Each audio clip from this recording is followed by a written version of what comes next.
Assalomu alaykum. Bu bizda keyingi darsimiz, o'sha kanalimiz hamda birinchi darsda ochilgan kursimiz anatomiya. Asosiy baza videolar mana shu kanalchada topiladi. Agar shu videolar, aynan hozir yozilayotgan videolar chiqarilsa, faqatgina mana shu manbalarni topishingiz mumkin. Demak, bizda 602-dars. O'tgan safar aytganimdek, 601-darsda skapulani o'tgandik. Endi klavikula. Terminologiya, asosiy tuzilmalar, klinik holatlari va boshqa sistemalar aloqasi, biologiya hamda arterologiya. Os klavikulaga umumiy ta'rif. Yelka kamari, ya'ni cingulum membri superior dan birga hisoblanadi. Ulardan ikkinchisi o'sha skapula edi. Skapulani sternum bilan birlashtirib, ya'ni kurak suyagini to'sh suyagi bilan birlashtirib, o'rta chiziq va yelka orasida ko'prik vazifasini bajaradi. Bu S shaklida egilgan, oldinga qiyshaygan medial tomoni, ya'ni sternal tomoni. Lateral tomoni esa, ya'ni akramial tomoni esa orqaga qiyshaygan bo'ladi.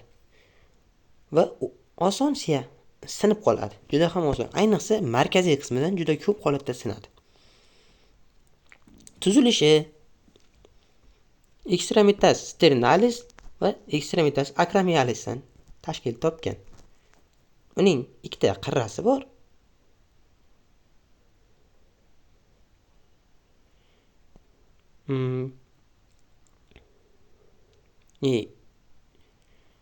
Mana bu yerda qirralari, bu yerda yuza berilgan, ya'ni facies superior va posterior. Bu yerda aynan o'sha facies superiorni ko'rsatib turibdi. Demak, bu yerda nimalar bor? Extremitas sternalis tomonda qalin bo'ladi. Ko'rib turibsiz. Hamda silindrsimon, ya'ni yo'g'on bo'ladi. Silindrsimon holatda manebrium sterni bilan birikadi. Bu yerda incisura clavicularis bor edi. Manebrium sternida. Hamda articularis sternoclavicularisni hosil qiladi. Bu yerdagi yuza facies articularis sternalis deb ataladi. Akramial uchi kengroq hamda yupqa bo'ladi. Bu yerda qalin edi, bu yerda sal yupqaroq. Bu akramialis bilan birikadi, artikulatsiya acromoclavicularisni hosil qiladi. Bu yerda facies articularis akramialis bor. Demak, uning yuzalari bor. Facies inferior qismida, akramial tomonida, facies inferiorning akramial tomonida nimalar bor? Tuberculum canoideum bor. Bu yerga o'sha ligamentum canoideum birikadi. O'sha bu tuberostos clavicularisga mana bu yerdagiga ligamentum corticoclavicularis birikar edi. Shundan ikkita qismdan tashkil topgan. Uning birinchisi o'sha tuberculum canoideumga birikadi va linea trapeziya bor. Uning sternal tomonida esa impressio ligamentum costa clavicularis bor. Hamda bu yerda o'sha birinchi qovurg'a bilan birikadigan bo'g'im bo'lar edi. Facies inferior medialis tomonida foramen nutrisum hamda uning akramial tomonga yaqin joyida musculus subclavis bor. Sulcus musculus subclavis bor. Mana bu. Bu yerda o'sha umra vosti mushagi birikadigan egat hisoblanadi. Hozir mushaklarga ham o'tamiz. Uning yuqorgi yuzasi, bu pastki yuzasidagi qismlar edi. Yuqorgi yuzasida deyarli qismlar yo'q. O'sha teriga yaqin joylashadi, palpatsiya orqali seziladi. Silliq bo'lib, ustida mushaklar va ligamentumlar birikishi mumkin.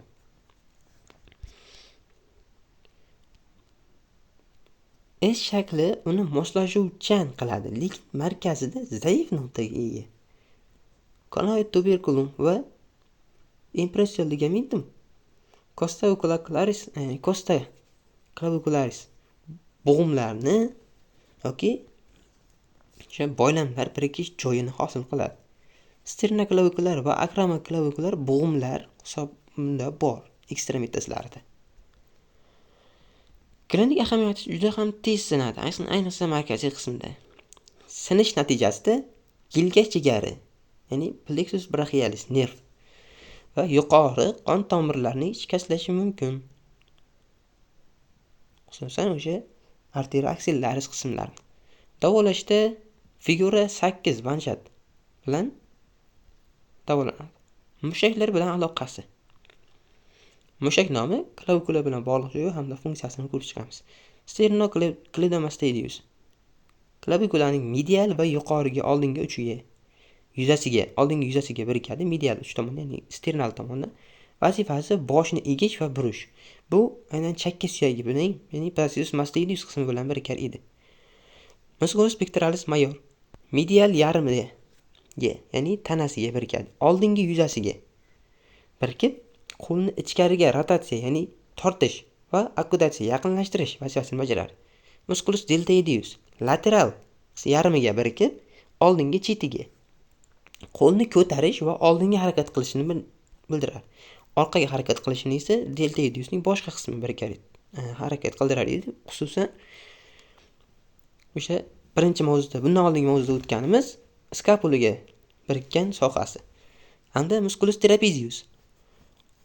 Lateral yarmi orqa chetiga birikadi, skapulani ko'tarish va orqaga tortish edi vazifasi. Xo'p. Subclavius esa pastki yuzasining o'rta qismida, boya aytib o'tdik, o'sha sulcus musculus subclaviusga borib birikadi.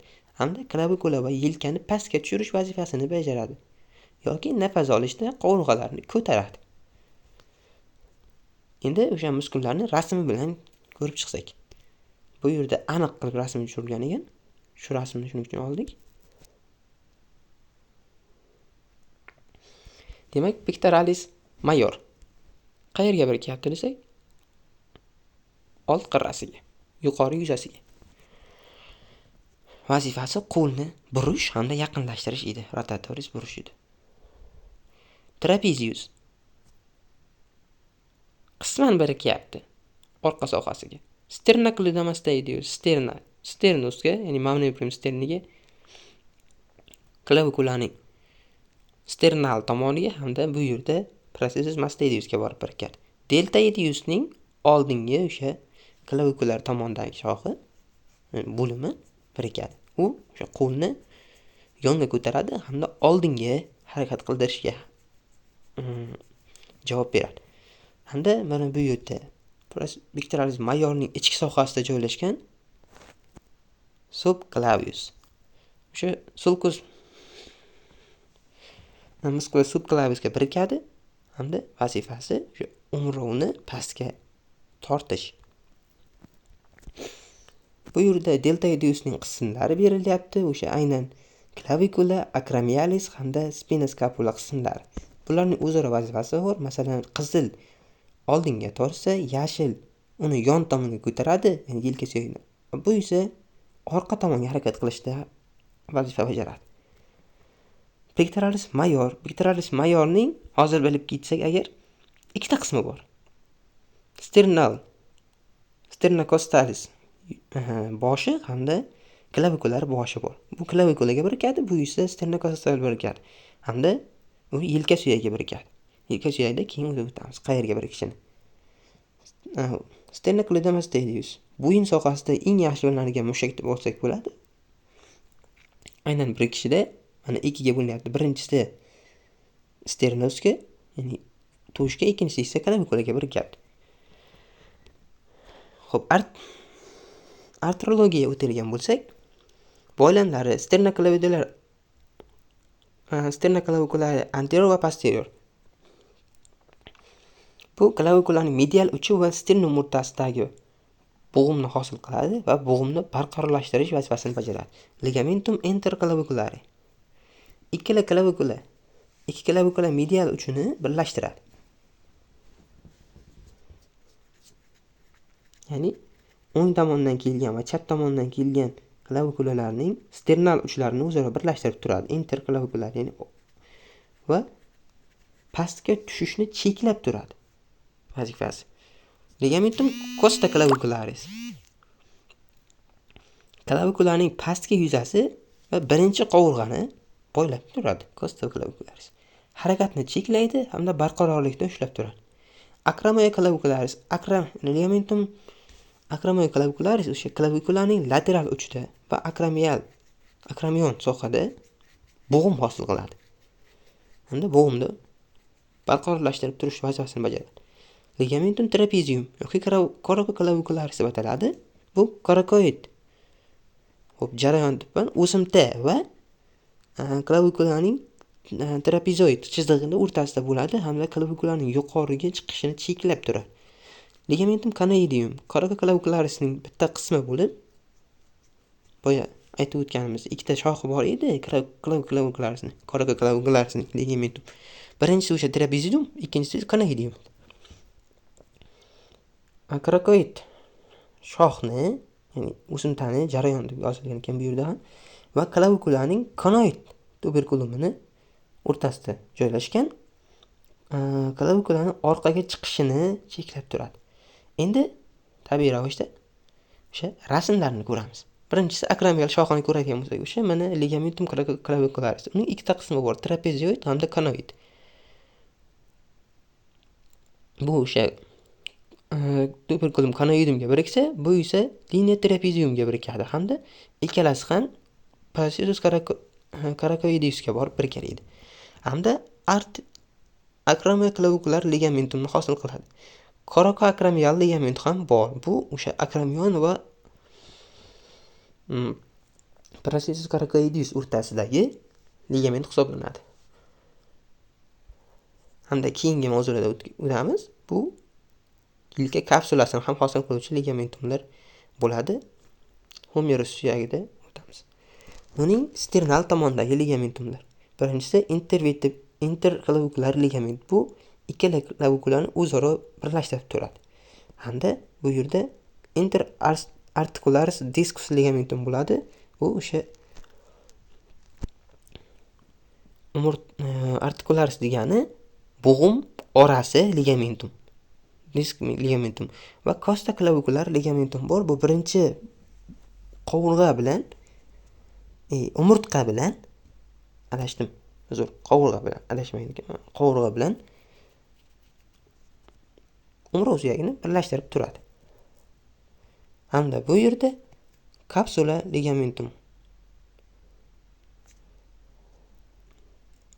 anterior kapsular ligament, ya'ni oldingi kapsular ligament hammasini o'rab turadi.